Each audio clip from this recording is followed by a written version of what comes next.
ጤነኛ አይምሮ ያለው ሰው ይሄን አያደባልቅ። በማያውቀው ገብቶ የሚዘባረቅ ነው ችግር የሚፈጥር። ቤዛ የሚለው ቃል እንመልከት።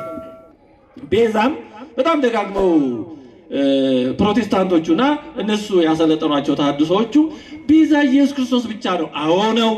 ግን ቤዛ የሚለው ቃል ለማርያም ለሌሎች መጠቀም የለበትም፣ መዋል የለበትም። ይሄ ማለት ይላሉ ድንግል ማርያም ቤዛ ከተባለች ሌላ ማንም ቤዛ ከተባለ የኢየሱስን ቤዛነት መሻማት ነው፣ መጋራት ነው፣ ፖሊቴይዝም ነው፣ አምልኮ ባዕድ ነው፣ አምልኮ ጣዖት ነው ይላሉ። ነው ወይ? ግን መጽሐፍ ቅዱስ ምን ይላል?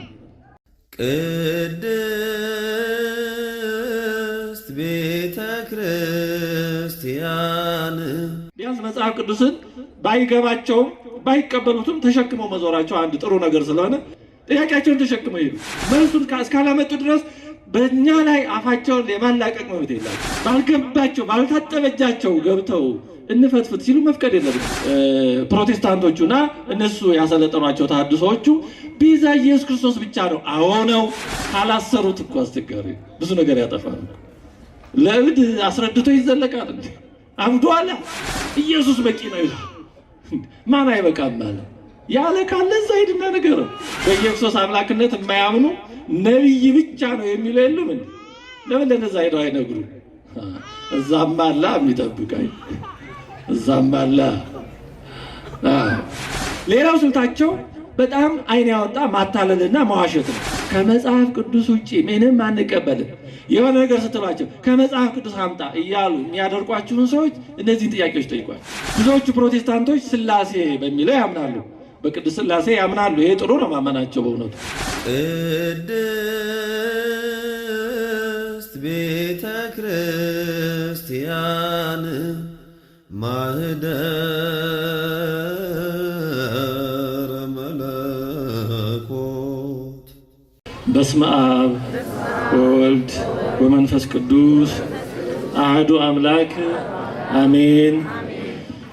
አቤቱ ልዑለ ባሕርይ እግዚአብሔር አምላካችን ሆይ ፈጥረህ በዚህ ዓለም እንድንኖር የረዳህን የፈቀድክልን፣ እኛ ፍጠረን ሳንልህ እንድንጠቀም አውቀህ የፈጠርከን፣ ከዛ በበለጠ ደግሞ ልጅነትን በምታሰጥ ቅድስት ጥምቀትህ እንድንከብር በስጋህና በደምህ የዘላለም ሕይወት እንድናገኝ የረዳህን የፈቀድክልን፣ ሁሉም ነገር አንዱም ሳይገባን የሰጠህን፣ ሁሉም ነገር ያዘጋጀህልን፣ ለዚህ ዕለትም ለዚህ ሰዓትም ያደረስከን፣ በዚህ ዕለት በዚህ ሰዓት ደግሞ ከሚወጣ ከሚወርደው ከሚያልፈውና ብዙም ከማይጠቅመው ነገር ሕሊናችንን ሰብሰብ አድርገን በቅጥረ ቤተክርስቲያን በአውደ ምሕረት ተገኝተን ቅዱስ ቃልህን እንድንሰማ አንተን በዝማሬ እንድናመሰግን ስለረዳህን ስለፈቀድክልን እናመሰግንሃለን።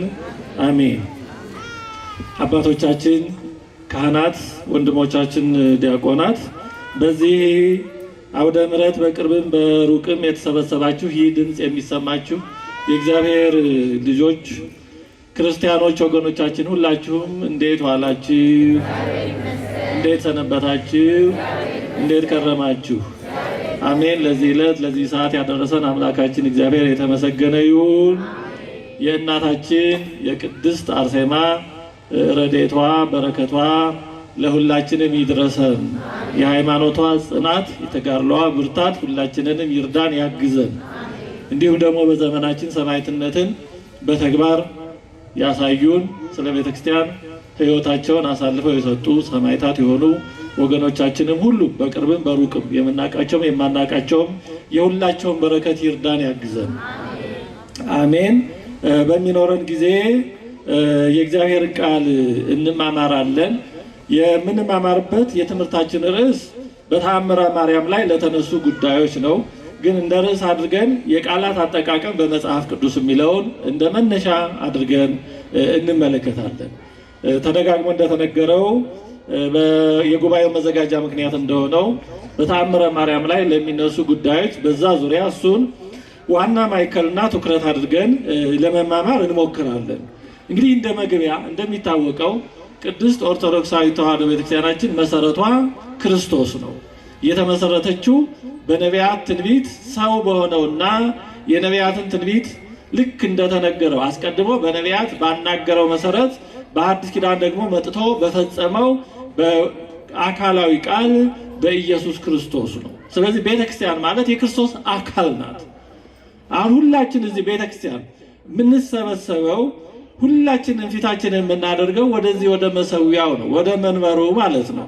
አሁን በጀርባ ያሉት አይታዩንም፣ ግን በዛ በጀርባ ያሉት ወዴት ነው የሚዞሩት? ወደ ምስራቅ ወደዛ ይዞሩ አይደለም?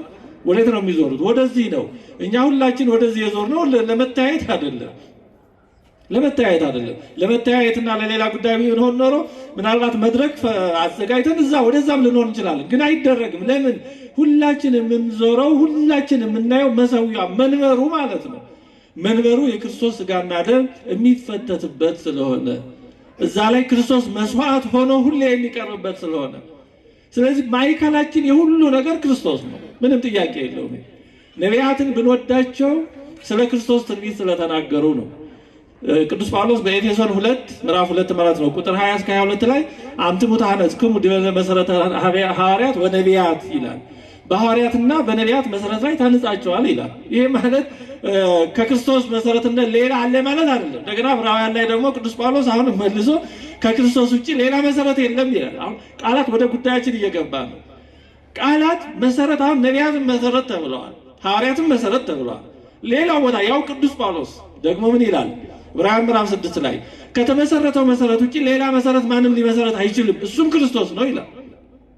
ታዲያ ነቢያት ሐዋርያት መሰረት ናቸው ያለውን እየተቃወመ አይደለም። የነቢያት መሰረትነት መምራት ነው። ወደ ማን? ወደ አማናዊ መሰረት፣ ወደ ክርስቶስ። ዛሬ ዘመኑ ዘመነ ነቢያት ነው፣ ጾመ ነቢያት ነው፣ ስብከት እየመጣ ነው። አስቀድሞ በነቢያት ያናገረው በብዙ ነቢያት፣ በአበይት ነቢያት፣ በደቂቀ ነቢያት እወርዳለሁ፣ እወለዳለሁ፣ እሞታለሁ፣ እነሳለሁ፣ አድናቸዋለሁ ብሎ የተናገረውን እውነተኛ መሆኑ እንዲረጋገጥ በብዙ ምስክር ነው ያናገረው። አምላክ ሰው መሆኑ በምን ይታወቃል ቢባል አስቀድሞ በብዙ ነቢያት አናግሯል። እንደዚህ አናግሮ የፈጸመ ማንም የለም። እንኳን አምላክ ሰው ሆኖ በምድር መገለጥን ያህል ከባድ ነገር ይቅርና ነገ ስለሚሆነው ከእግዚአብሔር ውጭ ማንም በእርግጠኝነት ማወቅ አይችልም። ፍጡራንም በተገለጠላቸው ልክ ነው የሚያውቁት። ስለዚህ በነቢያት አናገረ። ነቢያት መሰረት የተባሉት ለዚህ ነው። ነቢያትን የምንወዳቸው ስለ ክርስቶስ ስለተናገሩ ነው። ኢሳይያስ፣ ኤርምያስ፣ ማን ነቢያት ብንል አበይት ደቂቅ ብንል ስለ ክርስቶስ ስላስተማሩ ነው የምንወዳቸው። ክርስቶስን አስቀድሞ በተስፋ አሳዩ። ከርቀት ይመጣል፣ ሲመጣ እንዲህ ያደርጋል። ያንን ጠብቁና በዛ መሰረት የሚያደርገው አማናዊ እረኛ ነው አሉ። በዛ መሰረት ክርስቶስ አደረገ። ክርስቶስ እውነተኛ እረኛ መሆኑ፣ እውነተኛ መድኃኒት መሆኑ በዛ ተገለጠ። ሐዋርያት ደግሞ ስለተገለጠው አስተማሩ። ሁለቱን ያገናኘ ግን ክርስቶስ ነው። እንዘ ክርስቶስ ርዕሰ ማዕዘንተ ሕንጻ ይላል ቅዱስ ጳውሎስ። የሁለቱ መገናኛ ክርስቶስ ነው። የነቢያትም ሄደው የሐዋርያትም መነሻ ክርስቶስ ነው። ከክርስቶስ ውጭ የምናውቀው ሐዋርያም የለም። ከክርስቶስ ውጭ የምናውቀው ነቢይም የለም። ከክርስቶስ ውጭ የምናውቀው ሰማዕትም የለም። ስለ ክርስቶስ ብሎ ያልሞተ ሰው ምናልባት ለሀገሩ የሞተ ጀግና ሊሆን ይችላል። ለሆነ ምክንያት የሞተ እውነተኛ ሊሆን ይችላል። ሰማዕት ግን አንለውም። ሰማዕት የምንለው ለክርስቶስ የሞተውን ነው። ስለዚህ የሁሉ መገናኛ ክርስቶስ ነው። ነቢያትን የሚያገናኘው፣ ሐዋርያትን የሚያገናኘው፣ መላእክትን ሳይቀር የሚያገናኘው ክርስቶስ ነው። የሁላችን መገናኛ ግንዱ ክርስቶስ ነው። ቤተክርስቲያናችን ሁሉ ነገሯ ክርስቶሳዊ ነው። ምንም ይሄ የታወቀ ነገር ነው። ማስታወስ ግን ስለሚያስፈልግ በጣም ያስፈልጋል። ቤተክርስቲያን ከክርስቶስ ውጭ ምንም ነገር የላትም። የምታጠምቀው በሥላሴ ስም ነው።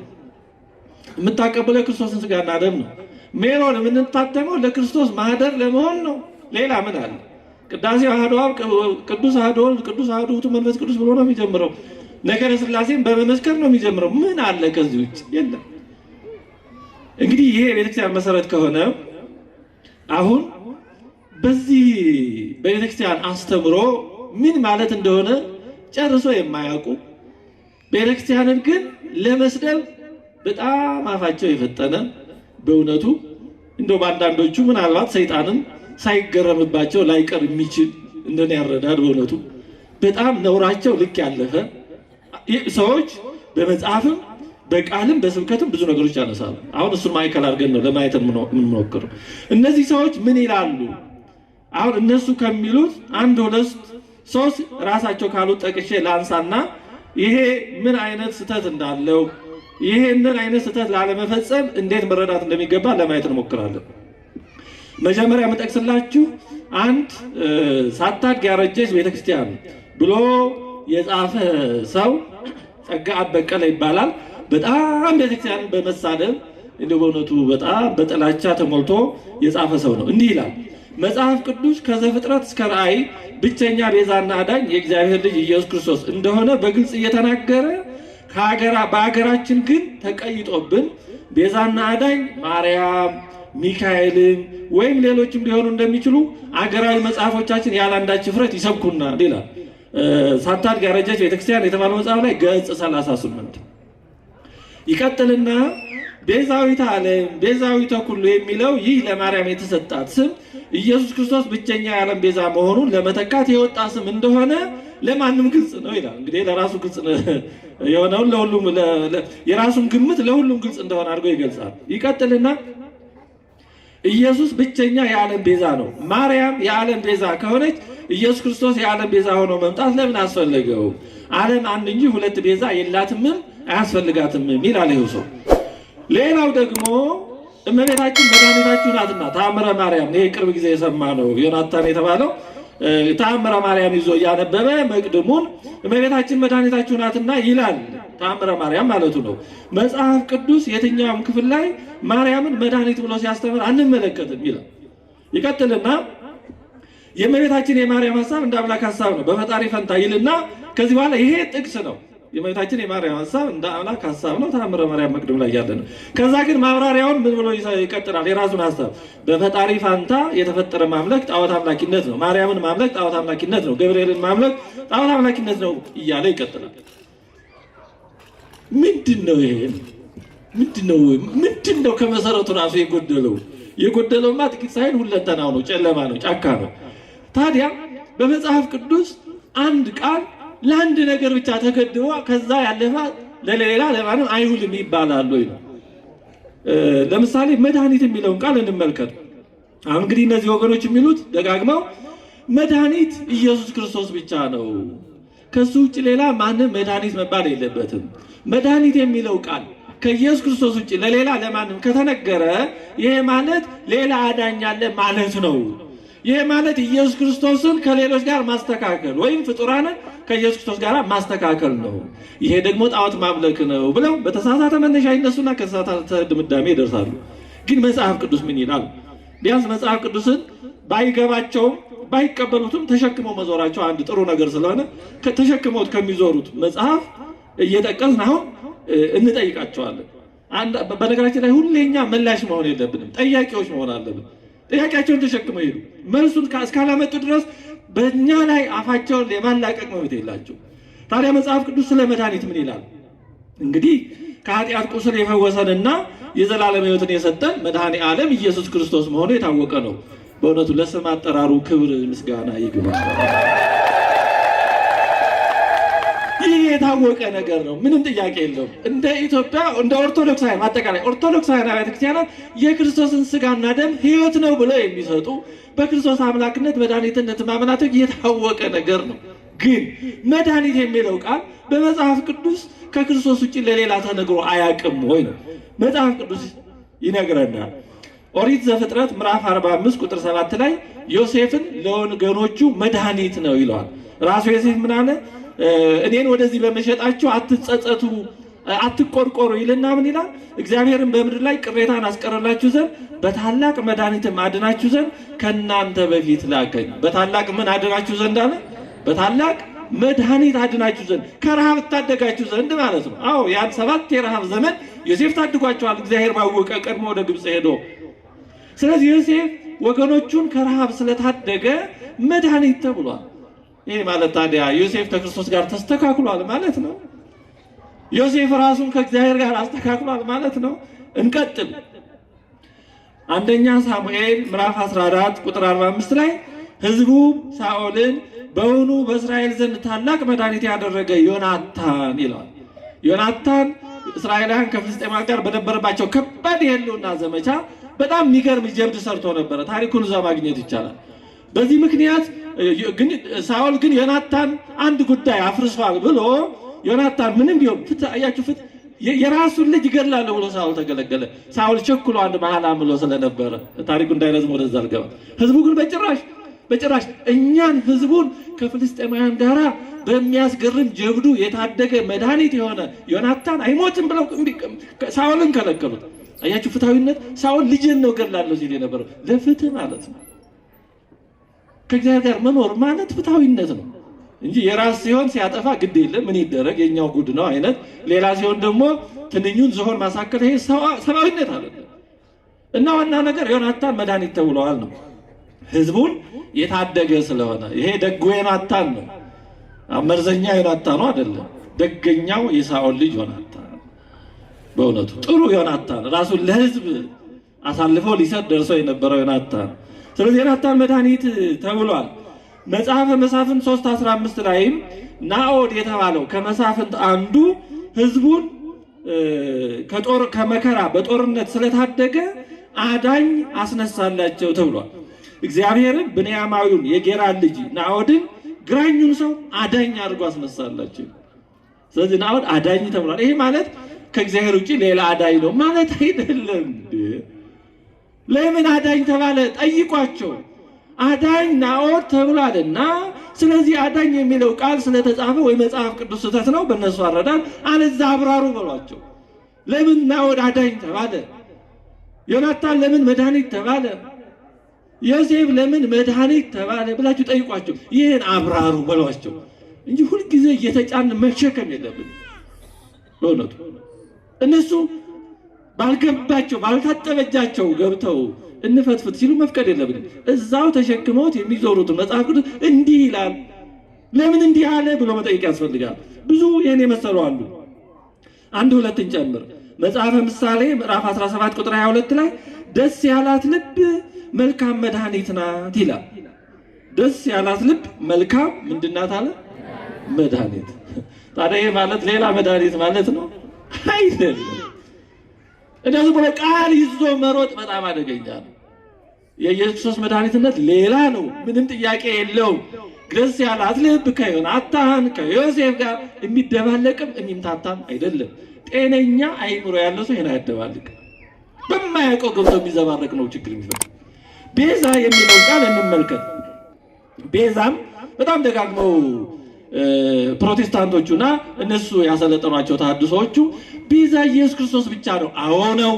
ግን ቤዛ የሚለው ቃል ለማርያም ለሌሎች መጠቀም የለበትም መዋል የለበትም። ይሄ ማለት ይላሉ ድንግል ማርያም ቤዛ ከተባለች ሌላ ማንም ቤዛ ከተባለ የኢየሱስን ቤዛነት መሻማት ነው፣ መጋራት ነው፣ ፖሊቴይዝም ነው፣ አምልኮ ባዕድ ነው፣ አምልኮ ጣዖት ነው ይላሉ። ነው ወይ? ግን መጽሐፍ ቅዱስ ምን ይላል? ኦሪት ዘጸአት ምዕራፍ 30 ቁጥር 12 እና 16 ላይ እንዲህ ይላል፣ አንተ የእስራኤል ልጆች ቁጥር ተቀብለህ በቆጠርካቸው ጊዜ መቅሰፍት እንዳይሆንባቸው በቆጠርካቸው ጊዜ ከነሱ ሰው ሁሉ እንደ ቁጥራቸው መጠን የነፍሱን ቤዛ ለእግዚአብሔር ይስጥ፣ የማስተስሪያውንም ገንዘብ ለነፍሳችሁ ቤዛ እንዲሆን ለእስራኤል ልጆች መታሰቢያ ይሁን ይላል።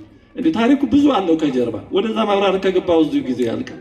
ባጭሩ ግን ተቆጥረው ሁሉም አገልጋይ ስለማይሆኑ የተወሰኑት ሌዋውያን በበኩራቱና በተቆጠረው ፋንታ እንዲሆኑ ከሌዋውያኑ የተረፈውን ደግሞ እስራኤላውያን የማስተስሪያ ገንዘብ እንዲሰጡና ያ የማስተስሪያ ገንዘብ ለደብተራ ኦሪቱ አገልግሎት የሚሰጡት ቤዛ ተብሏል።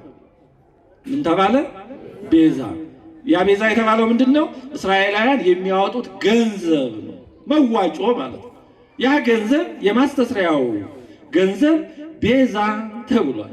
ይሄ ማለት ይሄ ቤዛ ሰውን ከሞት ያድናል እንደ እግዚአብሔር ያለ ነው ማለት ግን አይደለም።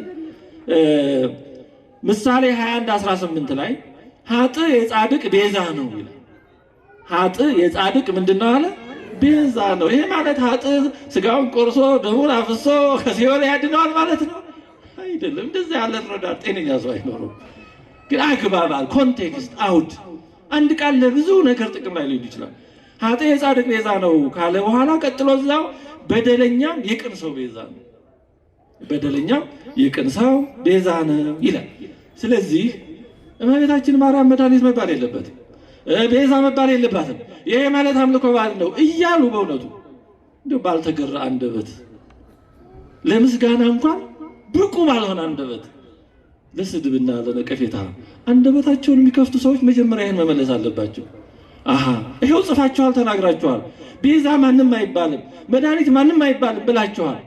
ስለዚህ መጽሐፍ ቅዱስ ደግሞ ብዙ ነገር ቤዛ እያለን የማስተስሪያ ገንዘቡን ቤዛ አለው፣ ጻድቅን የኃጥእ ቤዛ አለው፣ ይቀጥላል። ታዲያ ለምን ቤዛ አለው? ይሄን መልሱ ብሎ እዛ ማቆም ያስፈልጋል እንጂ እብድን እኮ ካላሰሩት እኮ አስቸጋሪ ብዙ ነገር ያጠፋል። ለእብድ አስረድቶ ይዘለቃል እንዴ? አብዷል። ማሰሪያው ግን የእግዚአብሔር ቃል ያ ተሸክመነዋል የሚሉትን ይሄን መልስ ቃሉ ከምንም በላይ ያስራቸዋል። መልስ አይኖራቸውማ ካላችሁ ያምጡ። ይቀጥላል። ትንቢተ ኢሳይያስ ምዕራፍ 43 ቁጥር 3 ላይ እግዚአብሔር እንዲህ ይላል፣ እኔ የእስራኤል ቅዱስ አምላክ እግዚአብሔር መድኃኒት ነኝ፣ ግብፅን ለአንተ ቤዛ አድርጌ ሰጥቻለሁ። ግብፅን ለእስራኤል ምን አድርጌ ሰጥቻለሁ አለ? ቤዛ አድርጌ ሰጥቻለሁ። ታዲያ ግብፅ ለእስራኤል ቤዛ ነው ማለት ልክ በኢየሱስ ክርስቶስ እንደሆነው ከሞት ያድናል፣ ገነትን ይከፍታሉ ግብፃውያን ማለት ነው አይደለም። ለራሳቸውም እንደዛ አልሆኑ። ግልጽ ነው አይደለም ሐሳቡ። ስለዚህ አንድ ቃል በተለያየ አግባብ ለብዙ ነገር ጥቅም ላይ ሊውል ይችላል። ይሄ ቃል ለዚህ ብቻ ነው እያርግ ወይ እየወረደ አይነት ከፍ ዝቅ የለውም አይባልም።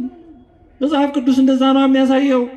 ብዙ ይሄን የመሰላሉ የሐዋርያት ሥራ 7:35 ላይ ሙሴን ለእስራኤል እግዚአብሔር ሹምና ቤዛ አድርጎ ላከው ይላል።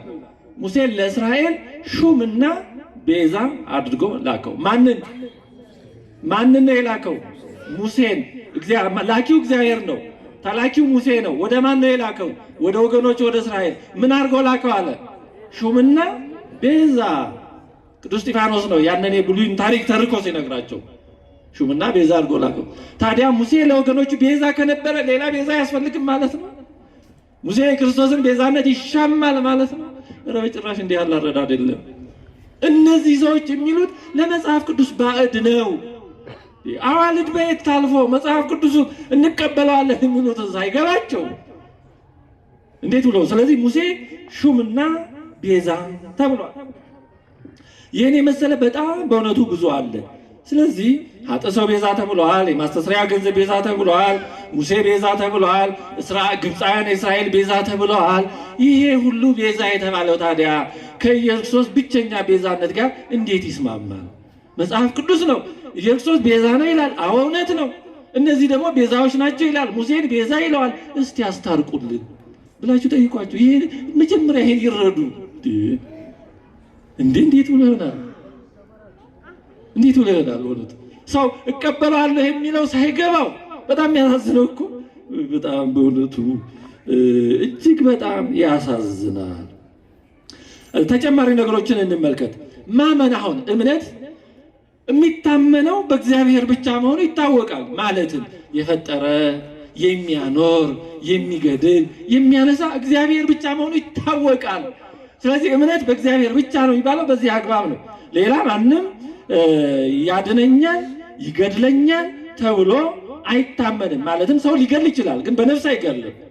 ግን በመጽሐፍ ቅዱስ ብዙ አይነት ነገሮች ተነግረው እናገኛለን። ይሄ በሌላ ማመን ኃጢአት ስለመሆኑ ትንቢተ ኤርምያስ ምዕራፍ 17 ቁጥር 5 ላይ እግዚአብሔር እንዲህ ይላል፣ በሰው የሚታመን ሥጋ ለባሹንም ክንዶ የሚያደርግ ልቡን ከእግዚአብሔር የሚመለሰው እርጉም ይሁን ይላል። በሰው የሚታመን እርጉም ይሁን። አዎ ሰውን በእግዚአብሔር ቦታ አስገብቶ ልክ እንደ እግዚአብሔር ፈጣሪ ነው ወይም ደግሞ ያድነኛል ወይም እንዲያደርግልኛል ብሎ በእግዚአብሔር ቦታ ሰውን አስገብቶ ማመን እርግመት ነው፣ ምንም ጥያቄ የለው። ግን ደግሞ ይኸው መጽሐፍ ቅዱስ ሰዎች ስለማመናቸው ይናገራል። ኦሪት ዘጸአት ምዕራፍ 14 ቁጥር 31 ላይ እንዲህ ይላል፣ እስራኤልን እግዚአብሔር በግብፅ ላይ ያደረጋትን ታላቂቱን እጅ አዩ፣ ሕዝቡም እግዚአብሔርን ፈሩ፣ በእግዚአብሔርም በባሪያውም በሙሴ አመኑ ይላል። በማን አመኑ ይላል? አሁን በእግዚአብሔርም በባሪያው በሙሴ ምን አደረጉ? አመኑ። ታዲያ ይሄ ማለት በሙሴና በእግዚአብሔር እኩል አምነዋል ማለት ነው? ሙሴን ልክ ራሱ እግዚአብሔር ነው ብሎ አምነዋል ማለት ነው? አይደለም። ይህ ፍጹም ስህተትና ባዕድ የሆነ አረዳድ ነው። በእግዚአብሔር ማመን እንደ እግዚአብሔርነት ነው፣ ምንም ጥያቄ የለው። አድራጊ ፈጣሪ ነው፣ ሁሉ ነገር ነው። በሰው ማመን ደግሞ ሙሴ እግዚአብሔር የላከው ሊቀ ነቢያት ነው። እግዚአብሔር መርጦታል፣ ሕዝቡን እንዲመራ ብዙ ተአምር እንዲያደርግ መርጦታል። ይሄ ሙሴ የሚናገረው ከእግዚአብሔር የተገኘ ነው፣ የእግዚአብሔር ባለሟል ነው ብሎ ማመን ማለት ነው እንጂ ሙሴ ራሱ እግዚአብሔር ነው ብሎ ማመት ማለት አይደለም። ግን በሙሴም በእግዚአብሔር ማመኑ ይላል መጽሐፍ ቅዱስ። ስለዚህ ማመን በእግዚአብሔር ብቻ ከሆነ አሁን ልክ ነው። ግን በሙሴ አመኑ ተብሏልና ለምን እንዲህ ተባለ ብሎ መጠየቅ ያስፈልጋል። አንድን ጨምር እዚህ እምነት ላይ ማቴዎስ 21:32 ላይ ዮሐንስ በጽድቅ መንገድ መጥቶላችሁ ነበርና አለ ባለቤቱ ልዑለ ባሕርይ እግዚአብሔር አምላካችን መድኃኒታችን ኢየሱስ ክርስቶስ። ዮሐንስ መጥምቅ በጽድቅ መንገድ መጥቶላችሁ ነበርና አላመናችሁበትም፣ ቀራጮችና ጋለሞቶች ግን አመኑበት አለ። በማን ነው አመኑበት ያለው? በዮሐንስ መጥምቅ። ታዲያ የኃጢአት ለምን እንዲህ ተባለ?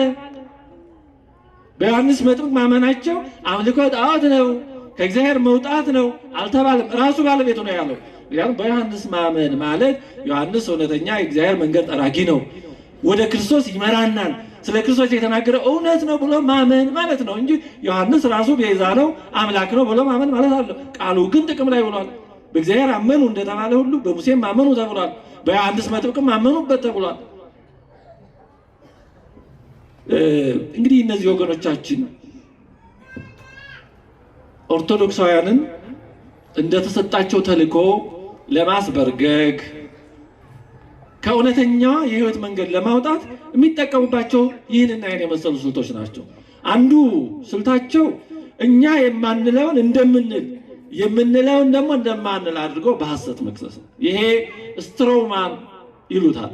ስትሮማን ማለት አንድ ሰው የማይለውን ነገር እንዲህ ይላል እኮ ይልና ከዛ የማይለውን ግን ለመምታት ስህተትነቱን ለማጋለጥ ቀላል የሆነውን ነገር መርጦ ስለሆነ የሚለው እገሌ እኮ እንዲህ ይላል የማይለውን ከዛ እንዲህ ማለት እኮ ስህተት ነው ብሎ በቀላሉ ለማሳየት ይሞክርና ሌላኛው ላይ ነጥብ ለማስቆጠር አቋራጭ መንገድ መፍጠር ማለት ነው።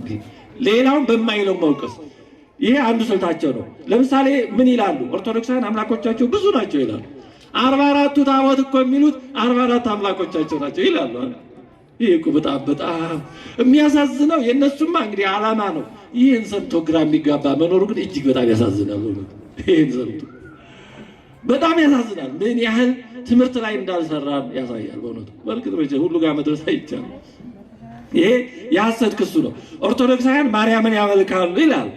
ኦርቶዶክሳውያን መላእክትን ያመልካሉ፣ ኦርቶዶክሳውያን ፍጡራንን ያመልካሉ ብለው በሐሰት ለመምታት ስህተትነቱን ለማጋለጥ በጣም የተመቻቸ መደላድል በሐሰት ይፈጥሩና ከዛ ኦርቶዶክሳውያን እንደዚህ ስለሆኑ ኦርቶዶክሳውያን ማርያምን ስለሚያመልኩ ፍጡራን ስለሚያመልኩ ገብርኤልን መርቆሬዎስን እኔ ስለሚያመልኩ ይሄ ደግሞ በመጽሐፍ ቅዱስ የተወገዘ ስለሆነ ስለዚህ ኦርቶዶክስ ስህተት ናት ይላሉ።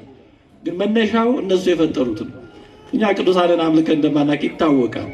በእውነት ይህንን ከልብ የሚያውቁ ትንሽ የተማሩ እነሱም ውስጥ ያውቁታል። ግን ብዙዎቹ ግልብ ስለሆኑ ዝም ብሎ ብቻ አንደኛው ስልታቸው ይሄ ነው፣ በሐሰት መክሰስ ስትሮማ።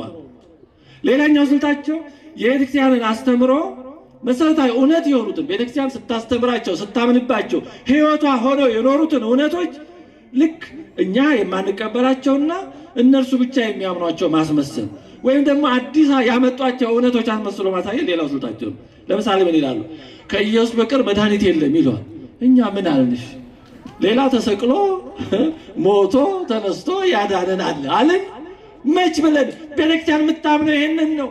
ጌታችን መድኃኒታችን አምላካችን ኢየሱስ ክርስቶስ ስንላለን እንደምንኖረው ህይወታችን ነው። ግን አዲስ ያመጡት ማስመሰል፣ አዲስ ያመጡት ማስመሰል አንዱ ስልት ነው። ይሄ ሆን ተብሎ የኢየሱስ አምላክነት ሳናቀው መድኃኒትነቱን ሳናውነው ቀርተን ሳንሰማው ኖረን አሁን እነሱ ያመጡት አዲስ ነገር ማስመሰል፣ ይሄ አንዱ ግራ ማጋቢያ ስልት ነው። ኢየሱስ በቂ ነው ይለዋል። የቅዱሳንን አማላጅነት ከዚህ ጋር ያምታቱታል። እኛ ቅዱሳን ያማልዳሉ፣ የቅዱሳን ጸሎት ይጠቅማል ማለታችን እኮ የኢየሱስ መድኃኒትነት ስለማይበቃ ስለጎደለ መሙሌ ያስፈልገዋል ብሎ ያሰበ የሚያስብም ጤነኛ ኦርቶዶክሳዊ የለም፣ ኖሮም አያውቅም። ኢየሱስ ክርስቶስ አይበቃም የሚል ማንም የለም። የኢየሱስ መድኃኒትነት በዚህ ድጋፍ ይፈልጋል ያለ የሚልም የለም። ግን ያልሰሙ ሰዎችን ግራ ለማጋባት ኢየሱስ በቂ ነው ይላል። ማን አይበቃም ማለት ያለ ካለ እዛ ሄድና ነገር እውነት የሚነገርበት እኮ ቦታ ነበር። በኢየሱስ አምላክነት የማያምኑ ነቢይ ብቻ ነው የሚለው የሉም እንዴ? ለምን ለነዛ ሄደው አይነግሩ? እዛም አለ የሚጠብቀኝ፣ እዛም አለ። እኛ በጣም ተመቻችተን መቀለጃ ይሆን ነው። በጣም ተመቻችተን ስለተገኘን ይሄንን መረዳት አለብን። አያያዙን አይቶ ምን ይባላል? ምኑን ቀማ ነው ይባላል? አያያዙ ካላላ ማንም ከእጅ ፈልቅቆ ይወስዳል። በቁምህ እንደሌለ ይቆጥራል። ይሄ አንዳንዴ ችግሩ የኛም ነው፣ ምንም ጥያቄ የለው። አምልኮ የሚገባው ለእግዚአብሔር ብቻ ነው ይለዋል። ታዲያ ለማን አለ ተባለ? እንዲህ ያሉት ነገሮች መዳን በሌላ በማንም የለም፣ እንድንበት ዘንድ ከሰማይ በታች የተሰጠ ስም ሌላ ስም የለም። ይሄ የሐዋርያት ሥራ 4:12 ላይ። ታዲያ ማን በሌላ ይድናል አለ? ማን በሌላ ይድናል አለ? አይ ችግር የለም በኢየሱስ ክርስቶስም ባይሆን በሌላ ትድናለህ ያለ ማን አለ? እነዚህ ማምታቻ ሆን ተብለው ታቅደው ተጠንተው ኦርቶዶክሳውያን እንዴ እነዚህ ምንድን ናቸው እኛ እናምንባቸው ነበር እንዴ እንዲሉ ያው አለመማራችንን በመጠቀም ግራ ለማጋባት ሽብር ለመፍጠር ሆን ብለው መሰረታዊ የሆነ የክርስቲያን ትምህርቶችን ያልነበሩ አዲስ እውነቶች አስመስሎ ማሳየት ሌላው ስልታቸው በጣም አይን ያወጣ ማታለልና መዋሸት ነው። ለምሳሌ ከመጽሐፍ ቅዱስ ውስጥ እንደዚህ የሚል ጥቅስ የለም ይለዋል። ከመጽሐፍ ቅዱስ እንዲህ አይልም እንዲህ የሚል ደግሞ ከሌለ ማመን ተገቢ አይደለም ይላሉ። አሁን እዚህ ላይ እነዚህን ጥያቄዎች መጠየቅ አለብን። አሬ ከመጽሐፍ ቅዱስ ውጪ ምንም አንቀበልም የሆነ ነገር ስትሏቸው ከመጽሐፍ ቅዱስ አምጣ እያሉ የሚያደርጓችሁን ሰዎች እነዚህን ጥያቄዎች ጠይቋቸው። አንደኛ መጽሐፍ ቅዱስ በውስጤ ያሉት መጽሐፍት 66 ብቻ ናቸው ወይም 66 ናቸው የሚል የት ላይ ነው ብላችሁ ጠይቋቸው። ፕሮቴስታንቶች የሚያምኑት መጽሐፍ ብዛት ስንት ነው? መጽሐፍ ቅዱስ የሚሉት ስንት ነው? 66 የያዙት መጽሐፍ ውስጥ ግን 66 ናቸው የሚል አለ? የለም። አለ ብለው እንዳያታልሏቸው። እነሱ ይህንን የማናውቀው ነው መሆናችንን ከተረዱ አለ ሁሉ ሊሉ ይችላሉ። ሁሉም ላይሆን ይችላል፣ ግን በጣም ብዙ አጭበርባሪዎች ስላሉ። ስለዚህ ይህን መጽሐፍ ቅዱስ 66 ነው የምትሉት ከየት ተገኘ? 66 ነው የሚል አሳየኝ በሉት። ታዲያ 66 ነው የሚል ካለ እሰየው ያምጣ ያሳይ። ይህን ካላሳየ መጽሐፍ ቅዱስ ላይ ያልተጻፈ ነገር አላምንም ማለቱን ማቆም አለበት። ይኸው ያልተጻፈ 66 እያለ ነው። እየተግባባን ነው አይደለም? ሌሎች ጥያቄዎችን እንቀጥል። ብዙዎቹ ፕሮቴስታንቶች ሥላሴ በሚለው ያምናሉ፣ በቅዱስ ሥላሴ ያምናሉ። ይሄ ጥሩ ነው ማመናቸው በእውነቱ። ግን መጽሐፍ ቅዱስ ውስጥ ሥላሴ የሚል ቃል እስኪ አለ ወይ ብላችሁ ጠይቋቸው። መጽሐፍ ቅዱስ ውስጥ ሥላሴ የሚል ቃል አምጡ። ከሌለ መጽሐፍ ቅዱስ ብቻ የሚለውን ትምህርታችሁን አፈረሳችሁ ማለት ነው። የሌለ ነገር እያመኑ ነው። ካለ ደግሞ ያምጡና ያሳዩ። ይህን የመሰሉ ብዙ ጥያቄዎች ማንሳት ይገባል። ሌላው በዚህ ላይ ራሱ መጽሐፍ ቅዱስ እኔ ውስጥ ያልተጻፈ ነገር አትቀበሉ፣ መጽሐፍ ቅዱስ ላይ እኔ ውስጥ ያለ ብቻ ተቀበሉ የሚል አምጡ በሏቸው። ባጭሩ እንዲህ የሚል የለም። ምናልባት ለማጭበርበር የሚጠቅሱላችሁ አንድ ጥቅስ ሊኖር ይችላል። ሁለተኛ ጢሞቴዎስ ምዕራፍ 3 ቁጥር 16 እና 17 ሊጠቅሱ ይችላሉ። ስንት አልኳችሁ? ሁለተኛ ጢሞቴዎስ ምዕራፍ 3 ቁጥር 16 እና 17። እሱ ግን የሚለው የእግዚአብሔር መንፈስ ያለበት መጽሐፍ ሁሉ ለትምህርት፣ ለተግሳጽ፣ ልብንም ለማቅናት ይጠቅማል ነው እንጂ ከተጻፈው ውጪ አትቀበሉ አይልም። ሁሌ የሚጠቅሳት ብቸኛ ጥቅስ ይችል አይልም። አንድ መጽሐፍ ይጠቅማል ማለት ከኔ በቀር ሌላ መጽሐፍ አትቀበሉ ማለት ይሆናል እንዴ? በምን ይሳብ? በምን አግባብ? አንድ ነገር ይጠቅማል፣ ውሃ ይጠቅማል ማለት ከውሃ ውጪ ሌላ ነገር አያስፈልግም ማለት ይሆናል። ምግብ ይጠቅማል ማለት አየር ይጠቅማል ማለት ከአየር ውጪ ማለት ሊሆን አይችልም። ስለዚህ መጽሐፍ ቅዱስ ውስጥ የሌለ ነገር አልቀበልም እያሉ በእውነቱ የሚገበዙትን ሰዎች እስቲ ራሱ መጽሐፍ ቅዱስ ከኔ ውጪ እኔ ጋር ያልተጻፈ ነገር አትቀበሉ የሚል በጥቁርና በነጭ አምጡ በሏቸው። እነሱ በየአዳራሽ እኮ የሚናገሩት እኮ መጽሐፍ ቅዱስ ላይ የለም። የራሳቸውን ሐሳብ ነው የሚናገሩት። የራሳቸው ሐሳብ ሲሆን ትክክል ይሆናል፣ የሌላ የቤተክርስቲያን ሲሆን ደግሞ ስህተት ይሆናል። እንዲህ አንድ ሰው ከመጽሐፍ ቅዱስ ውጪ አልቀበልም ካለ ምንድነው ማድረግ ያለበት? መጽሐፍ ቅዱስን አንብቦ መቀመጥ ነው ያለበት። ለምሳሌ ምኑ ተገለጠልኝ መሰላችሁ? ትንቢተ ሕዝቅኤል ምዕራፍ 41 ወጣልኝ።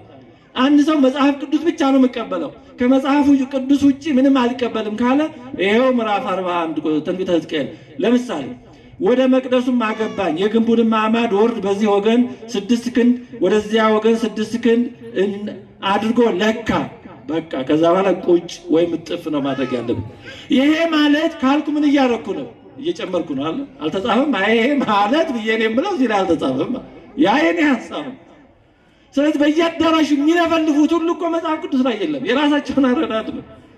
ስለዚህ መጽሐፍ ቅዱስ ብቻ ነው የተጻፈ ብቻ ነው እኔ የምቀበለው እያሉ ያታልላሉ እንጂ ያልተጻፈውን የራሳቸውን ግምትና የሌሎችን ሁሉ ነው የሚቀበሉት።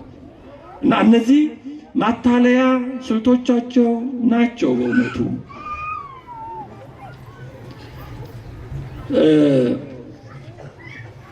አሁን የቃላት አረዳድን በተመለከተ ትንሽ ማሳያዎችን እና ጨምርና እንደዛ እያደረግን ወደ ትምህርታችን ማጠቃለያ እንመጣለን። ቅድም ያነሳነው መድኃኒት፣ ቤዛ፣ ማመን የሚሉ ነገሮች በጣም በሌሎችም በብዙ ቃላት ለእግዚአብሔርም ለሌሎችም ለሰዎችም ተጠቅሰው እናገኛለን። ይሄ በጣም መሰረታዊ ነገር ስለሆነ ትንሽ ነገሮችን እንጨምር። ጻድቅ የሚለው ለምሳሌ እውነተኛ በባህሪው ጻድቅ እግዚአብሔር መሆኑ ይታወቃል። እንደ እግዚአብሔር ያለ ጻድቅ ማንም የለም። ግን እውነተኛ የባህሪ ጻድቅ እግዚአብሔር ሲሆን ፍጡራን የሆኑ ሰዎች ደግሞ በአንጻሩ ጻድቅ ተብሎ የተገለጹ አሉ። አንደኛ ሳሙኤል ምዕራፍ 2 ቁጥር 2 ላይ እንደ እግዚአብሔር ቅዱስ የለምና እንደ አምላካችንም ጻድቅ የለም ይላል። የታወቀ ነው። እንደ እግዚአብሔር ያለ ጻድቅ የለም፣ ሊኖርም አይችልም። ግን ጻድቅ የሚለው ቃል ለእግዚአብሔር ብቻ ነው የሚውለው የሚል መጽሐፍ ቅዱሳዊ ትምህርት ግን የለም። እንዲያውም ብዙ የእግዚአብሔር ሰዎች ጻድቃን ተብሎ እናገኛለን። አንድ ሁለት ማሳያ እንመልከት። ምሳሌ 10:6 ላይ በረከት በጻድቅ ራስ ላይ ነው። በረከት በማን ራስ ላይ ነው አለ? በጻድቅ። ይህ ማለት ሰዎች ጻድቃን ተብለዋልና እግዚአብሔርን ጽድቅ እንዲህ አይነት የተሳሳተ አረዳድ የለም። በረከት በጻድቅ ራስ ላይ ነው ይላል። ምሳሌ 10:7 ላይ የጻድቅ መታሰቢያ ለበረከት ነው ይላል። የጻድቅ መታሰቢያ ለምንድን ነው አለ? ለበረከት። የቅዱሳን የነ ቅዱስ አርሴማ የሁሉ ቅዱሳን በረከት አለው። ዝም ብሎ ተራ መታሰቢያ አይደለም፣ በረከት ነው። ተጋድሏቸውን ስናስብ፣ ስማቸውን ስንጠራ፣ በሊና በልቡና ስንዘክራቸው የምናገኘዋለን። ኮሚኒየን ኦፍ ሴንትስ በልቡና በመንፈስ እንገናኛለን። ብዙ በረከት አለ። ግን ጻድቃን ተብለዋል። ፍጹም የሚለው ቃል ምንጊዜም ፍጹም እግዚአብሔር ነው። አብሶሉት ፐርፌክት እውነተኛ ፍጹም እግዚአብሔር ነው። እንደ እግዚአብሔር ያለ ፍጹም ሊኖር አይችልም። በመላእክትም ሆነ በሰው ዘንድ ፍጹም የሆነ ፍጹም የለም።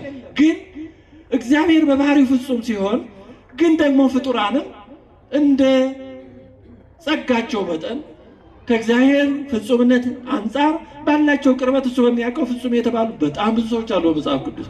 አንድ ሁለት ምሳሌ ለማንሳት ዘፍጥረት 6:9 ላይ ኖህ በትውልዱ ጻድቅ ፍጹምም ሰው ነበር ይላል። ኖህ በትውልዱ ጻድቅ ፍጹምም ሰው ነበር። ፍጹም ነው ሲለው ምንም እንከን የሌለው ማለት አለ። ኖህ ደግሞ እንደ ሰውነቱ መጠጥ ጠጥቶ የገጠመው ነገር አለ። ግን በዛ ዘመን እንደዛ አይነት ሁኔታ እንደዛ አይነት ህይወት መኖሩ በጣም የሚያስደንቅ ስለሆነ ፍጹም ሰው ተብሏል። ይህ ማለት ግን ከእግዚአብሔር ጋር የሚጋጭ ወይም እግዚአብሔርን ፍጹምነት የሚጋራ ማለት አይደለም።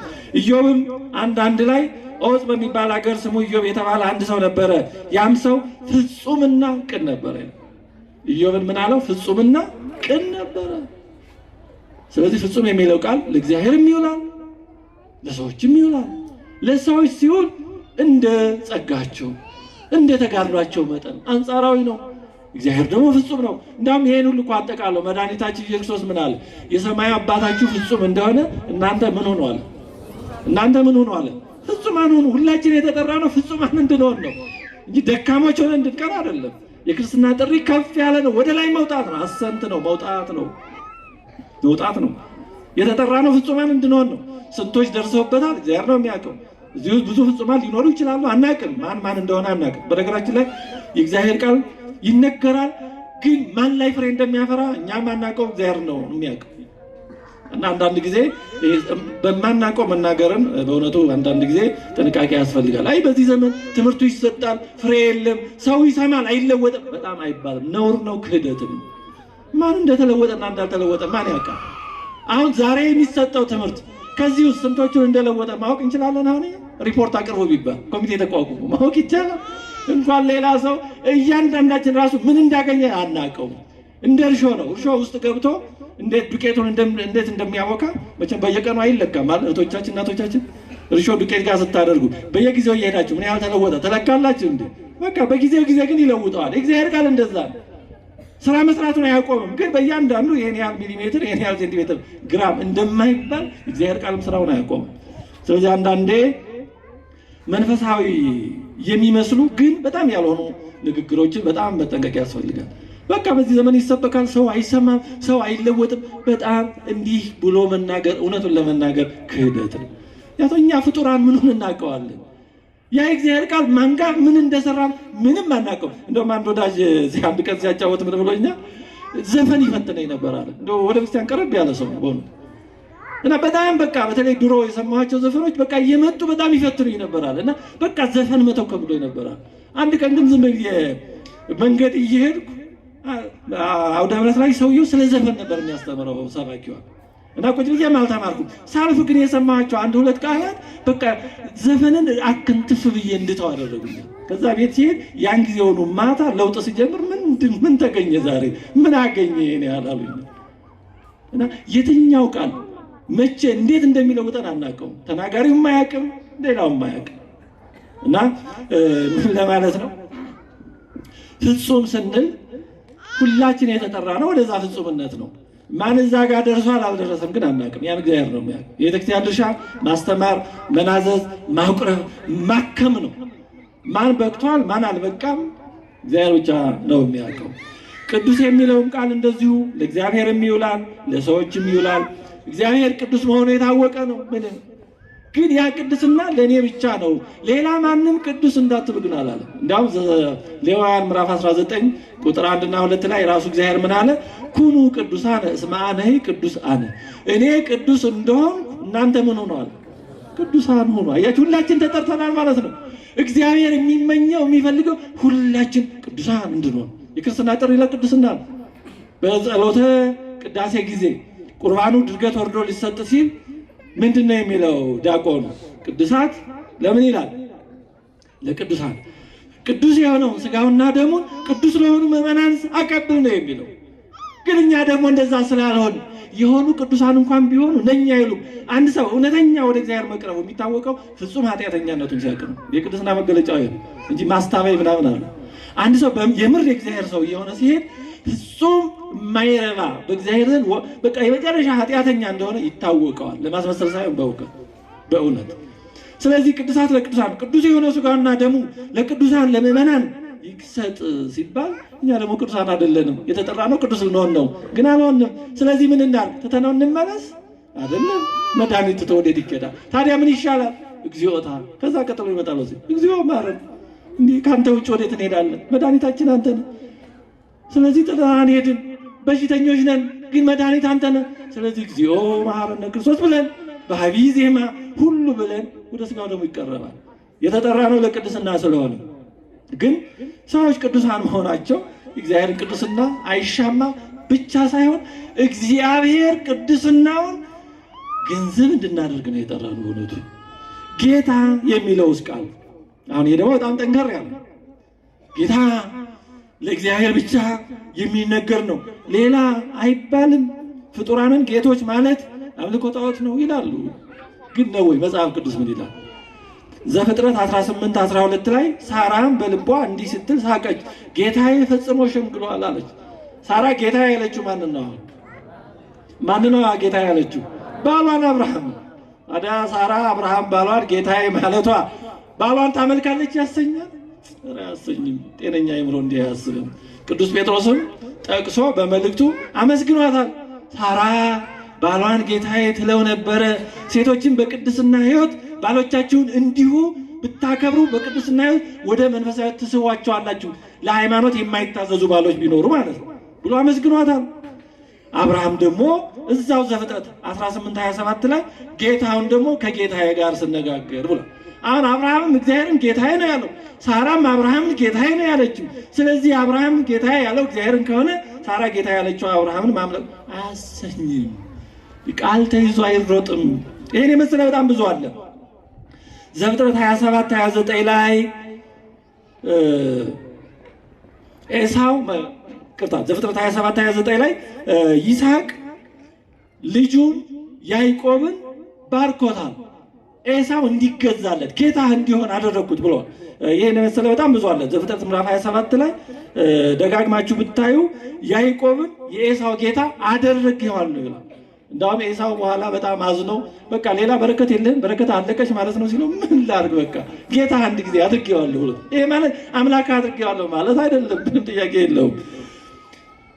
ኦሪት ዘኍልቍ ምዕራፍ 11 ቁጥር 28 ላይ ከልጅነቱ ጀምሮ የሙሴ አገልጋይ የነበረው የነዌ ልጅ ኢያሱ ጌታዬ ሙሴ ሆይ ከልክላቸው አለው ይላል። አሁን ጌታዬ ሙሴ ሆይ ያለው ማን ነው? ኢያሱ። ኢያሱ ሙሴን ምን አለው? ጌታዬ። ይህ ማለት ኢያሱ ሙሴን አምልኳል አያሰኝም። እንደገና ኦሪት ዘኍልቍ ምዕራፍ 12 ቁጥር 11 ላይ ሙሴ የአሮን ጌታ ተብሏል። ሙሴን አሮን ጌታዬ ብሎታል። ግን ወንድሙ ነው። እንደውም አሮን ታላቅ ወንድሙ ነው የሙሴ። ሙሴ ታናሹ ነው። ግን በጸጋ ሙሴ ግን የከበረ ስለሆነ አሮን የሆነ ነገር ማጥፋት ስለነበረ እባክህ ጌታዬ ሙሴ ሆይ ይህን ነገር ስንፍና አታድርግብን ብሏል። ታዲያ ማለት አሮን ሙሴን ወንድሙን አመለከው ፈጽሞ አያሰኝም። ይህን የመሰሉ በጣም ብዙ ነገሮች አሉ። አንድ ነገር እዚህ ላይ እንጨምር። አምላክ የሚለው ቃል መቼም አምላክነት ለእግዚአብሔር ብቻ እንደሆነ ይታወቃል። ግን ኦሪት ዘጸአት ምዕራፍ 7 ቁጥር 1 ላይ እግዚአብሔርን ሙሴን አለው እኔ ለፈርዖን አምላክ አድርጌሃለሁ። እግዚአብሔር ሙሴን ለፈርዖን ምን አደረገው?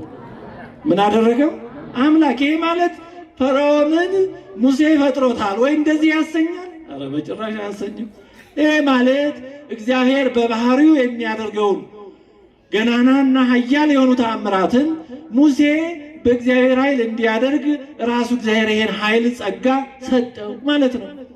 ቅዱሳን አማልክት ዘበጸጋ የጸጋ አማልክት የሚባሉት ከዚህ የተነሳ ነው እንጂ ራሱን እግዚአብሔርን ይሆናሉ የእግዚአብሔርን አምላክነት ይሻማሉ ማለት አይደለም።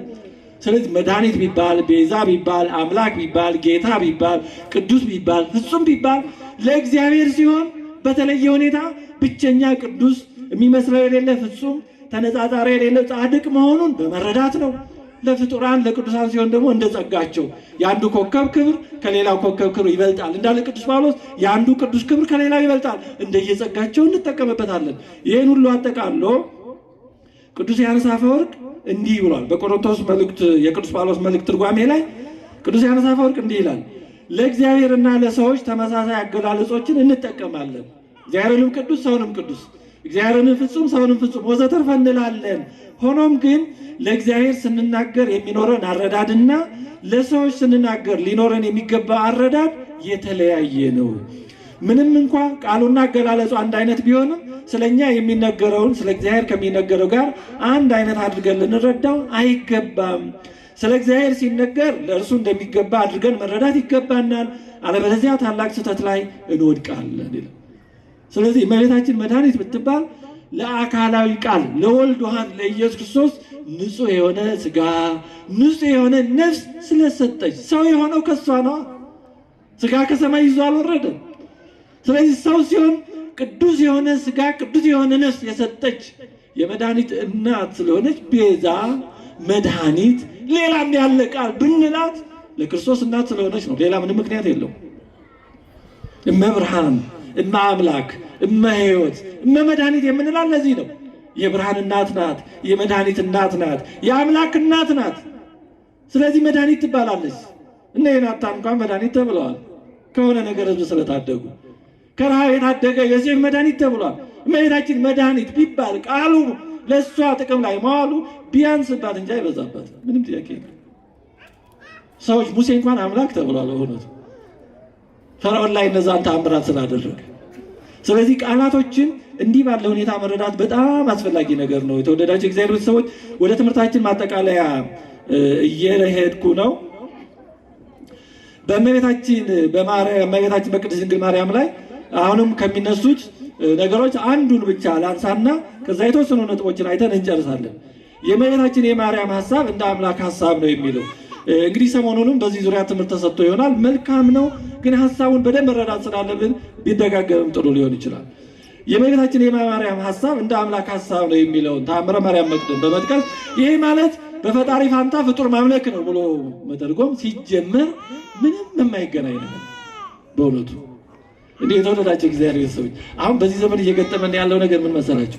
ጨርሶ ሰው ሳይሰማ የራሱ ብቻ ሐሳብ ነው የሚያወራው። በአንድ ወቅት ምን ሆናሉ? አንድ ሴትዮ ፍየሎች እየጠበቀች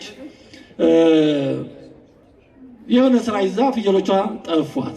ከዛ ፍየል ፍለጋ ስትሄድ አንድ ገበሬ ጠምዶ ያርሳል እና ጠምዶ ሲያርስ ሴትዮዋ አንተ ገበሬ እባክህ ፍየሎች ጠፍተውኝ በየት ሄዱ ስትለው እሱ አልሰማትም። ግን በሬዎቹን እንዲህ ለማስፈራራት ጅራፍ አንስቶ እንዲህ ሲያደርግ በዛ ሂጂ ያላት መሰላት። እሱ አላላትም። እሺ እግዚአብሔር ይስጥልኝ እንደው እንዳመለከትከኝ እውነት ከሆነ አንድ እግሩን ሰበር ያለ የሚያነክስ ፍየል ጠቦት አለ እሱን እሰጥሃለሁ ብላው ሄደች። አልሰማትም። ስትሄድ በዛ መንገድ እንዳጋጣሚ ፍየሎቹን አገኘች። ወይ እግዚአብሔር ይስጠያ ገበሬ ያለችና መጥታ የእግሩ ሰበር ያለውን ፍየል ጠቦት ና ውሰድ ትለዋለች። ኧረ እኔ አልሰበርኩም ምን ማለቷ ነው ይላል። እኔ እኮ ሰበርክ አይደለም የምልህ ውሰድ ነው የምልህ እንዲህ ብዬ ነበረ አገኘኋቸው ውሰድ ትለዋለች። እኔ እኮ አልሰበርኩም ነው የምልሽ ይላል። ሊግባቡ አልቻሉም። ወደ ዳኛ ሄዱ። ከዛ ዳኛው ተሰይሟል። ሁለቱም ጉዳያቸውን አቀረቡ። መሀል ላይ ሴትዮዋ መጫት ነበረችና ልጇን አውርዳ ስታጠባ ዳኛው ትክ ብሎ ልጇንም እሷንም አየና ከዛ ደግሞ ወደ ገበሬው አየና አንተ ገበሬ ምን ክፉ ሰው ነህ፣ ልጁ መልኩ ቁርጥ አንተን ነው፣ ስለዚህ ልጅህን ውሰድና አሳድግ አለ ይባል። ምንም በቃ ዳኛውም ከሳሹም ተከሳሹም አይሰማሙ። አሁን የገጠመን እንደዚህ አይነት ሁኔታ ምንም ሰው አይሰማም። ስለሚለው ነገር እንኳን ለመስማት ፍላጎቱም ትዕግስቱም የለም ጎሉ እና እንዲህ ያሉ ሰዎችን እንዴት ማስረዳት ይቻላል ነው በእውነት መስማት የተሳናቸው ናቸው የገጠሙት በእውነት። እና እግዚአብሔር እንዲያው የነዛንም የሁላችንንም የልቦናችንን ጆሮ ይክፈትልን በእውነት። በጣም በጣም ያሳዝናል። እንዲህ ያሉ ሰዎች ባለፈው ክርስቶስ ከድንግል ማርያም ከስጋ ከነፍሷ ነፍስ ነስቷል የሚለው ስተት ነው፣ ይሄ እንዲህ የሚባል ነገር የለም ብዬ የነበረው ስተት ነው ብሎ ይሄን ያክል መሰረታዊ ነገር ሳያውቅ አስተማሪ የሆነ ሰው ተሳስቼ ነበር ሲሳሳትም የሚያጨበጭቡ ተሳስቼ ነበር ሲልም የሚያጨበጭቡ ሰዎች ምን ይባላል? ያሳዝናል። በሰው ላይ እኮ አይሞከርም። አሁን በዚህ በሕክምናው እንኳን ቢያንስ እንደው በሚታወቀው በስውር የሚደበቅ ብዙ ነገር አለ። ቢያንስ ግን በይፋ በሚታወቀው አይጦችና እንደዚህ ያለ ነገር ላይ ነው የሚሞከረው። መድኃኒት መስራት አለ መስራቱ ያ ለሰው ይሆናል አይሆንም እንጂ ሰው ላይ ቀጥታ አይሞከርም። እነዚህ እኮ ሰው ላይ ነው እየሞከረው ያለው። መሰረታዊ የክርስትና ትምህርት የአምላክን ሰው መሆን ሳያቅ መምህር ነኝ ያለ ሰው እንዲህ ያለው ሰው እኮ መተካከሉ ጥሩ ነበር። ያን ተሳስቻለሁ ማለቱ ጥሩ ነው። ግን ያ በዛ ስተቱ ያጠፋቸው ስንት ሰዎች አሉ። ያን እውነት ነው ብለው የጠፉ ስንት ሰዎች ይኖራሉ። እነዛን ሁሉ ፈልጎ ማምጣት ነው መጀመሪያ የነበረበት። ደግሞ ሌላ ስተት መስማት አይደለም። ያኔ ተሳሳተ፣ ዛሬ ላለመሳሳቱ ምን ዋስትና አለ? በሰው ላይ ይሞከራል። ቅዱስ ያዕቆብ በመልእክቱ ያዕቆብ ምዕራፍ 4 ቁጥር 1 ላይ ወገኖች ሆይ ብዙ መምህራን አይሁኑ፣ በብዙ መንገድ እንሳሳታለንና ያለው። መምህርነት እኮ በጣም ከባድ ነው። አሁን እኔ በምናገረው አንድ ነገር እያወቅሁ ባለማወቅም ቢሆን የተሳሳተ አስተምሬ ቢሆን ከሆነ እግዚአብሔር ይጠብቀኝ እንጂ ያን ሰምቶ የሚሳሳት ሰው ቢኖር ይጠየቅበታል። ያሳሳትኩት እኔ እኮ በአደባባይ በይፋ ክህደትን ጨርሶ ይሄ እኮ ክህደትን ብቻ አይደለም ሁለንተና ስህተት ነው። እና ያሉትን እየሰሙ ግራ የሚጋቡ ሰዎች መኖራቸው በጣም ያሳዝናል። በጣም ያሳዝናል። አሁን እኮ የገጠመን የተወደዳቸው እግዚአብሔር ሰው መጽሐፍ ቅዱስን ተሸክመው የሚዞሩ ግን መጽሐፍ ቅዱስን የማያውቁ ሰዎች ናቸው ጨርሶ የገጠመ። ተሸክመው መዞር ማለት መጽሐፍ ቅዱስ ገልጦ ገሌ ገሌ ብሎ ጥቅስ መጥቀስ መጽሐፍ ቅዱስን ማወቅ አይደለም። አንድ ሰው ይባላል አላችሁ አይደለም? እየሰማችሁ ነው? ብዙ የዓለም ሀገራትን የዞረ አንድ ሰው እንደው በአውሮፓ ስለሄደባቸው ሀገራት ሲያነሳ አንድ ሌላ ደግሞ እንደው ባፉ ከማናነሽ አይነት ሰው የዚህ ሀገር ይሄን ያህል ዓመት ኑሬ እንዲህ አይቼ ሲል ያኛው የአፈኛው ዝም ብሎ እዛማ እኔም ሄጃለሁ ይሄን ያህል ዓመት ኑሬ ያለሁ ይላል። ስለዚህ የአውሮፓ ሀገራትን ሲጠቅስ እንደዛ ሲል አሜሪካ ሄዶ ነበር። ያኛው ብዙ ሀገር የዞረ ነው እና አሜሪካ እዚህ ቦታ እንዲህ ሲል አሁንም ያኛው አሜሪካማ ይሄን ያህል ዓመት ኑሬ ያለሁ ይህ ሰው ምንም የቀረው ሀገር የለም ብሎ ያኛው ደግሞ አውስትራሊያም ሄዶ ስለነበረ አውስትራሊያ እንደዚህ ሲል አውስትራሊያማ ይሄን ያህል ዓመት ኖር ያለው አላሁን። በዚህ ጊዜ ያ ሰው ተገረመና በዚህ አይነትማ አንተ ጂኦግራፊ በደንብ ታውቃለህ ማለት ነው አለ። ጂኦግራፊማ 5 ዓመት የኖርኩበት አይደል እንዴ? እንዲህ ነው አሁን የገጠመው በእውነቱ ስለሚባለው የማይገባቸው ግን አፋቸው ደግሞ የማይሰሙ ምንም ከመናገር ወደ ኋላ የማይሉ በጣም አስቸጋሪ ነው በእውነቱ እንዴ። አሁን እኮ የኑፋቄም ለዛ እኮ አይነት እኮ አለ። ሆነቱ እንዴ ለመከራከርም እኮ አይነት አለ። ዝም ብሎ ካበደ ጨርቁን ከጣለ ጋራ እግዚአብሔር ያስክንህ ነው እንጂ የሚባለው ስክነቱን ይስጥ ነው እንጂ የሚባለው ያበደ ጋር እንዴት ይከራከራል? ሆነ አስቸጋሪ ነው። ግን ችግሩ ድሮ አንድ እብድ ብዙ ቦታ አይደርስም ነበር። አሁን ሚዲያ የሚባል በሽታ መጣ። ስለዚህ አንድ ሰፈር እብድ አሁን ለብዙ ሰው ይደርሳል። አሁን ችግሩ ድሮ አንድ ሰው ቢያብድ የሰፈሩ ሰው አካባቢ ብቻ ነበር የሚቸገረው። አሁን ግን የአንድ ሰፈር እብድ ዓለምን ይረብሻል። በተለይ ደግሞ ማበዱን የማያውቁ ብዙ ሰዎች ይታለላሉ። ሰፈርተኞቹ መንደርተኞቹ ማበዱን ሊያውቁ ይችላሉ ብለው ያልፋሉ። ይህን የማያውቁ ሰዎች ግን ማበዱን እስኪያውቁ ብዙ ሰዎች በእብደቱ ይበከላሉ።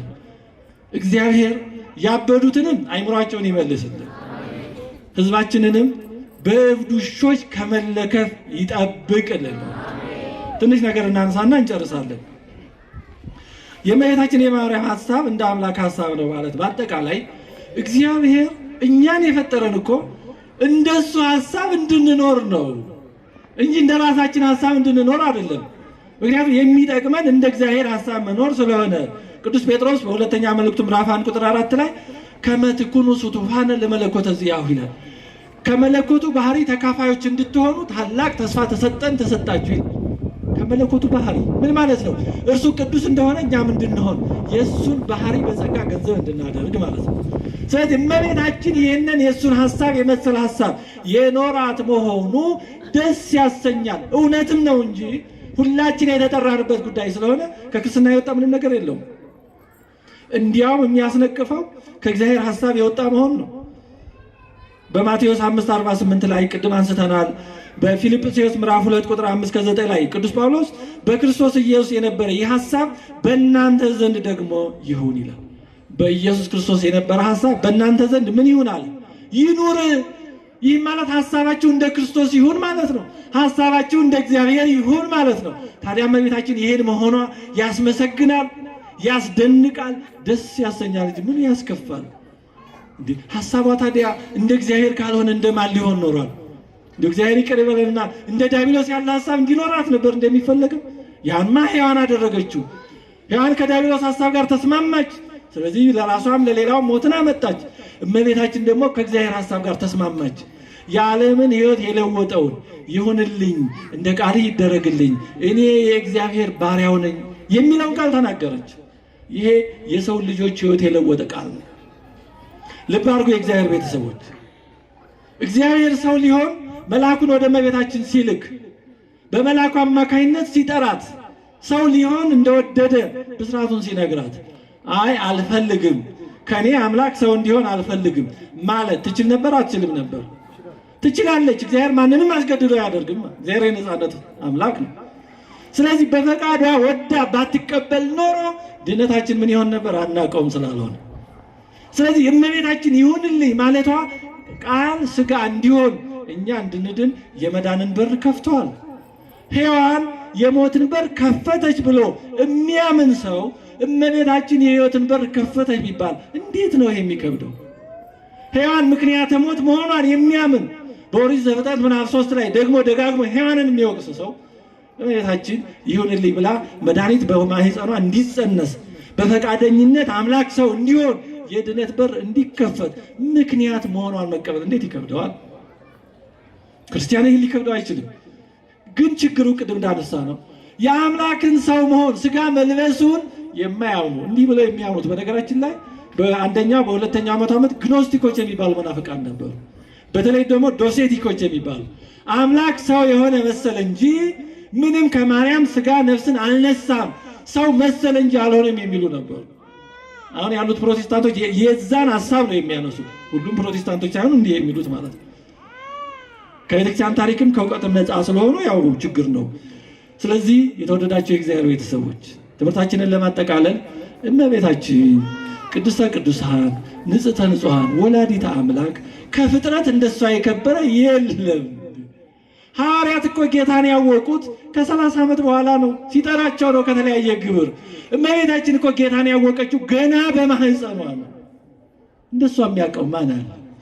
ሐዋርያት እኮ 30 ዓመት የት እንደኖረ እንዴት እንዳደገ አያውቁትም። ከተጠሩ በኋላ ነው የሚያውቁት። ከዛ በኋላ ያም 3 ዓመት ነው የሚያውቁት። እሷ ግን መላ ዘመኑ ነው የምታውቀው። እናት የማታውቀው ገላ ሰፊታ የማታውቀው አለላ የለም ይባላል። እናት ስለ ልጇ የማታውቀው የለም። ከመጸነስ ጀምሮ ሕፃን ሆኖ ሲያድግ የምታውቀው እሷ ናት። ከእሷ በላይ ጌታን አውቀዋለሁ የሚል ማን ነው? ከእሷ በላይ ለእሱ ቀርባለሁ የሚል ማን ነው? ክርስቲያን ሆኖ ማለት ነው። እንደ ግኖስቲኮች፣ እንደ መናፍቃን፣ እንደ ዶሴቲኮች፣ እንደ ሌሎች ካልሆነ በስተቀር ሐዋርያት ያውም በመጨረሻውም ጊዜ ብዙዎቹ ተበታትነዋል። እስከ መስቀሉ ግር ስር ድረስ የተከተለችው እሷ ናት። ከዮሐንስ በቀር ሌላ የተከተለ የለም። ዮሐንስ ቀድሞ ባይኖርም ቢያንስ ኋላ ነበረ። አንድ አባት ይህን በተመለከተ ምን ብለዋል? ክርስቶስ ሰው ሆኖ ወደ ምድር ሲመጣ መጀመሪያ ያየው እናቱን ነው። አንድ ሕፃን ልጅ መጀመሪያ የሚያየው ማንን ነው? ሲወለድ እናቱን ነው። አምላክ ሰው ሲሆን መጀመሪያ አይኑን የገለጠው በእናቱ ነው። መጨረሻም ደግሞ ነፍስና ስጋውን ሲለይ በመጨረሻ ያየው ማንን ነው? እናቱን ነው። በዚህ መሃል ቢገባ ማን ነው? ወደ ሌላ ብዙ መግባት አሁን ጊዜው መሽቷል። ትምህርቱም ሲበዛ ጥሩ አይደለም። እስካሁን ማርዝቼባቸዋለሁ፣ ይቅርታ። ግን ክርስትናን ለመረዳት ነገረ ማርያምን መረዳት በጣም አስፈላጊ ነው። ለምን? ከሷ በእውነት ስጋ ነፍስ ነስቶ ሰው መሆኑ የብዙ ነገሮች መሰረት ነው። በድንግልና በማህፀኗ መጸነሱ እንበለ ዘር አብሲ የወንድ ዘር ሳያስፈልግ መጸነሱ ለመንፈሳዊ ልደታችን መሰረት ነው። በጥምቀት መንፈሳዊ ልደት ለማግኘታችን ረቂቅ ልደት ለመወለዳችን መሰረቱ በማህፀነ ማርያም ነው የተጀመረው። መሰረቱ የተጣለው እዛ ላይ ነው። ያን ዘሎ ክርስትና ሊኖር አይችልም። ግን ችግሩ መጽሐፍ አንጠልጥሎ መዞር ክርስትና የሚመስላቸው ለሌላም ዓላማ የተላኩ ብዙዎቹ ሆን ብለው ነው የሚያጠፉት። ዓላማቸው ሌላ ስለሆነ በሌሎች አፍሪካ ሀገሮች ያደረጉትን ማንነትን አሳጥተው ሀገር ማሳጣት እኛም ላይ እየተሰራ ስለሆነ እነዚህ ብዙዎቹ አውቀው ነው የሚያጠፉት።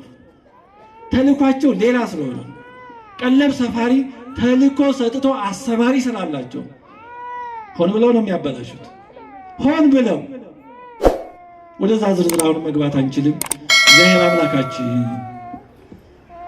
ባለማወቅ የተሳሳቱትን ይመልስልን፣ ሕሊናቸውን ያጽናልን፣ ያስተካክልልን፣ ይፈውስልን። እኛንም ኦርቶዶክሳውያን በቤቱ ያለነውን በሆነ ባልሆነ እንደው በእብዱም በመንገደኛውም ነገር ግራ ከመጋባት ይጠብቀን። በጀመርነው የቤተክርስቲያን የመዳን ሕይወት እስከ መጨረሻው ጸንተን በዚህ መንገድ ተጋድለው ከፈጸሙ ቅዱሳን ጋር በቸርነቱ በእርሱ ቸርነት በእነሱ ሁሉ ጸሎት እንዲቆጥረን በወላዲት አምላክ በቃል ኪዳኗ በእናትነቷ በጸሎቷ ከክፉ ነገር አገራችንንም ሁላችንንም ጠብቆ በቀኙ ከሚቆሙ ወዳጆቹ ጋር እንዲቆጥረን ቅዱስ ፈቃዱ ይሁንልን። አሜን።